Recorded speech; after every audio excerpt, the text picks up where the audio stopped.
কানে earbuds use করা কি ভালো? এর থেকে কি কোনো ভয়ঙ্কর কোনো ক্ষতি হতে পারে?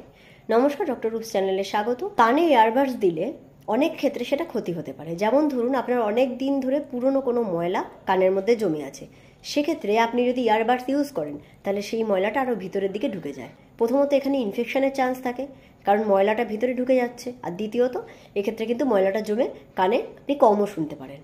অনেকের দেখবেন সকালের দিকে বা ঠান্ডা লাগলে হালকা হালকা ডিসচার্জ হয়, মানে জলের মতন বা চিটচিটে একটা জলের মতন জিনিস কানে আঙুল দিলে বোঝা যায়। সেক্ষেত্রে আপনি ইয়ারবাডস ইউজ করে সেটাকে পরিষ্কার করতেই পারেন, সেটা কিন্তু কোনো ভুল কিছু নয়।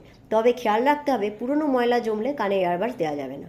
অনেকে কি করে না, সর্ষের তেল দেয় কানে। সর্ষের তেল একদমই কানে দেওয়া যাবে না, এক্ষেত্রে আরও বেশি ময়লা জমে যায় কানে। কানে ময়লা জমলে ড্রেপ ওয়াক্স এই ইয়ার ড্রপটা ব্যবহার করতে পারেন, এতে কানের যে পুরনো ময়লা সেগুলো বেরিয়ে যাবে। আরও ডিটেলসে জানতে আমার চ্যানেলটা ফলো করুন। ধন্যবাদ।